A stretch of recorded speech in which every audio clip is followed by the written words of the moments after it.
Red Bull, I have a bone to pick with you. Could you not have waited one more day so I could record and upload my video before you decide to confirm that Perez is going to be staying for the remainder of the season? I just need one more day. One more. No. Apparently, guys, this summer break is starting off strong. It is Monday and we have Carlos Sainz going to Williams and Perez is staying at Red Bull. To be fair, let's get into it. Hello everyone, my name is Fatima and welcome back to the Race Edit. And if you're new here, welcome to the Race Edit. Let's talk about the big news for today. One is Williams has a new driver on their roster, and two is Red Bull is staying Red Bull, in the sense that Perez is not leaving at the end of summer break. We know there is speculation, hence why I was going to record this video about who, if not Checo, then who. Turns out the who is Checo because he is here to stay.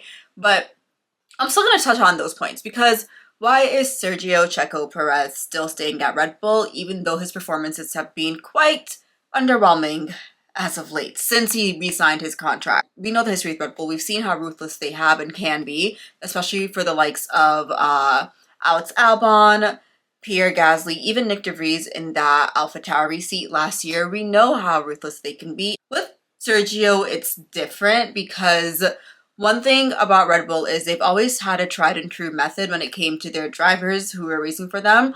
They would be upgraded from their junior team to their senior team. So from Toro Rosso to Red Bull, from AlphaTauri to Red Bull to Racing Bulls to from that to Red Bull. Perez was an underlier though, as we know, because by the time he upgraded to Red Bull, he was already in the Formula One game for goodness knows how many years. So he's had the experience, which makes sense. He was consistently consistent in the position that he was in. So I can see why Red Bull would want to bring him in as a number two driver. And you know what? Aside from his mid performances, he kind of is the perfect number two driver for Max. He's not putting up a fight. There is a clear number one at the team, which Max loves to be. And I don't think that Max does not like competition. I don't think he likes competition within his team. He needs to be the number one. And I think that's just the Verstappen saying, hey, you know what? You're assertive.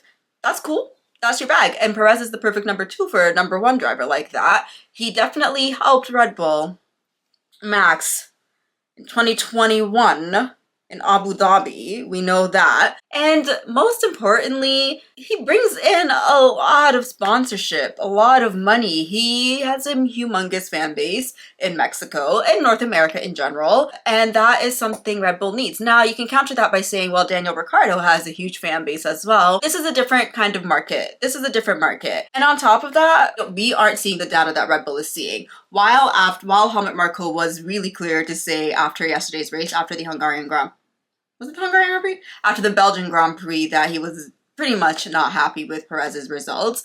The speculation went rampant. Everyone's like, well, he's out the door. Goodbye. His donezo career is finito. We thank you, Perez. And I've been trying to rack my brain around why, one, Red Bull re-signed him, especially with the results that were produced in 2023 towards the end of the year. And I still don't know, but I think I can understand. I think it's going to be one of those things where he's going to finish off the year with Red Bull and potentially 2025 there will be a different driver. Now who that second driver is going to be, we don't know. But that's where I'm thinking. I think Red Bull's known to be ruthless, but I don't know if they're that ruthless. Perez has said he's wanted to end his career off with Red Bull, and this just may be their way of letting that happen without having his career end in a sour note. And right now, they're not the most dominant car. It's a tricky situation. It's a tricky situation. There seems to be a disconnect between Sergio Perez and just that car. Maybe it's the pressure of the team. Maybe it's the pressure of the car. Maybe it's the pressure of being Max's teammate. There is a disconnect, but clearly there is something at Red Bull that's working, and that's why they're sticking with him. And I can't even be mad at that. The only question it brings to me to ask is, what's going on with Danny Rick? What's going on with Liam Lawson? Because if they were going the way that I thought they were going, which was potentially a Daniel Rick going back to Red Bull, then I was like, all right, that means Liam Lawson's seat secured for, I almost said Toro Rosso, then I almost said AlphaTauri. What's her name again? Racing Bulls. I was like, all right, makes sense. I didn't think Lawson was going to be upgraded to that Red Bull seat mid-season. That just doesn't make sense to me. I could see him be upgraded to the Red Bull seat next year. Maybe not right now. But then my question now is if Perez is re-signed, if Perez is on to stay, and I'm assuming he's on to stay until his contract is expired, or something's going to happen during the winter break where they cut their losses with Sergio Perez, he signs to a new team, or he retires and they bring on another driver. Now, what's interesting about this is if they bring on another driver, will it be Liam Lawson, rookie?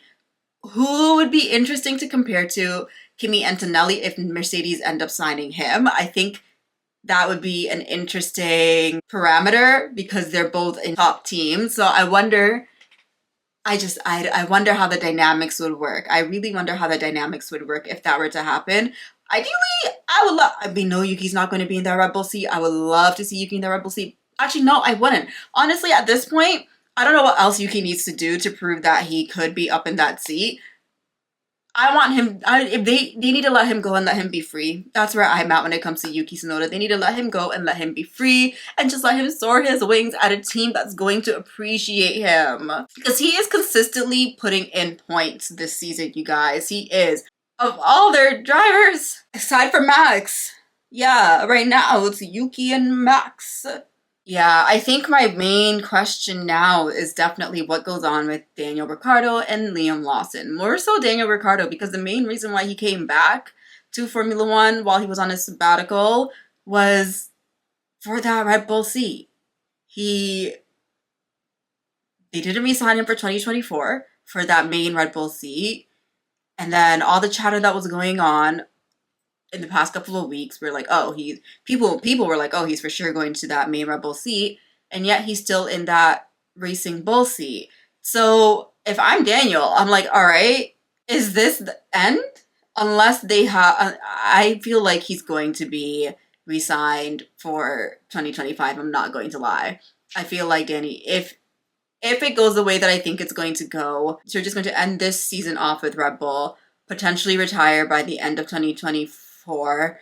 Daniel Ricciardo does a 1-year stint with Red Bull, the main seat.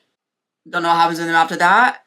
And then Liam Lawson goes into that Racing Bull seat. And then Yuki Tsunoda, I'm rooting for you. Let's talk about my big homie Carlos Sainz.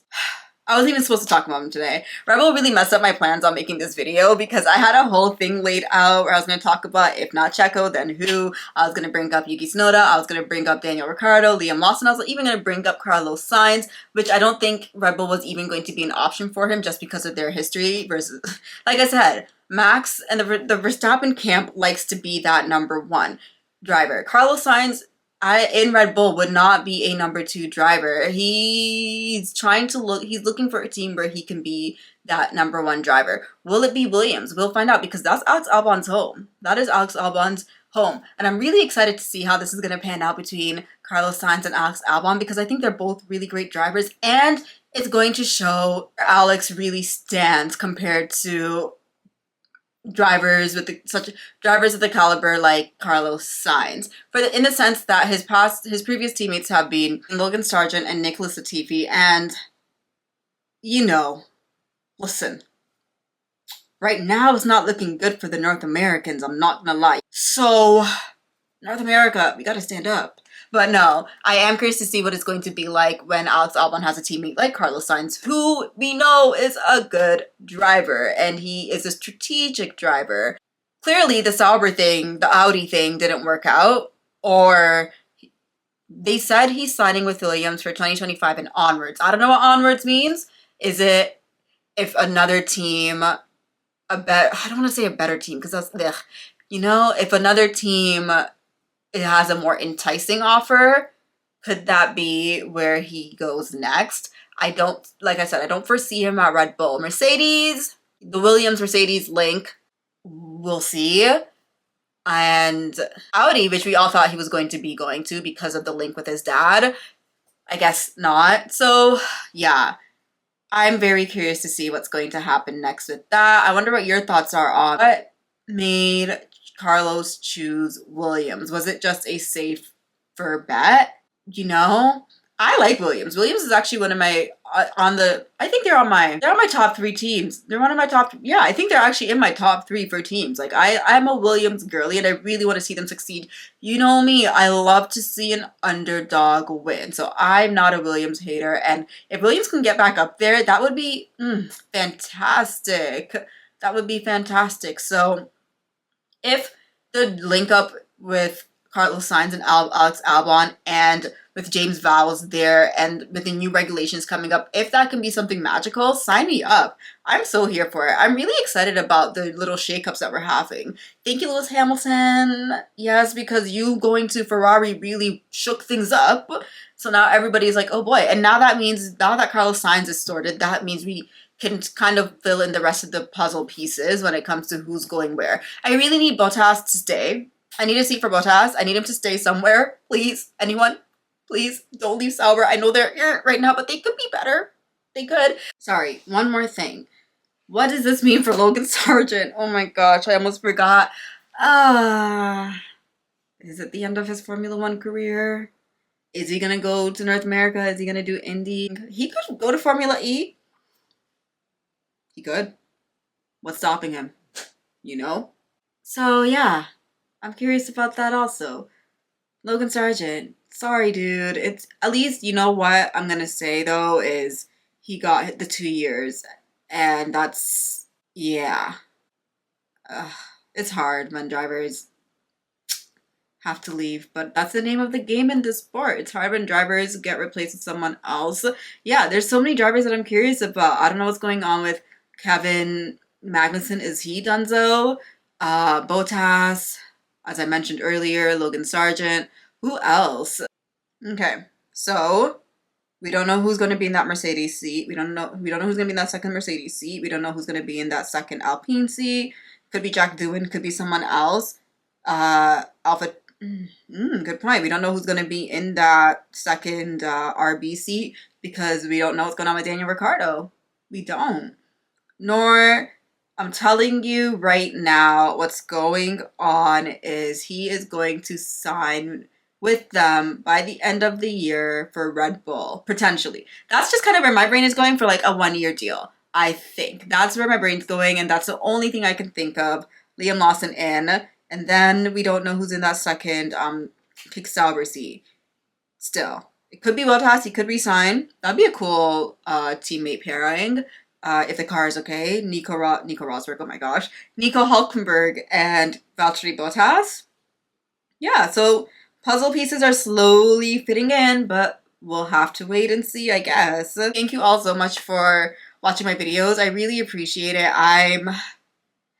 Whenever it comes to videos like this where I talk about current Formula One events, I get a little bit shy because I just want to make sure that like the information I'm saying is the right information, and I just want to make sure that I'm not saying the wrong things. So for everyone who does watch these videos, I really appreciate it. Thank you all so much. I am on the road to 500, so if you did like this video, please feel free to like and subscribe, and I will see you all in the next one. Thank you again. I hope you're all enjoying summer break. We got a couple of weeks. I think we have 24 days. So enjoy, and I will see you all in the next one.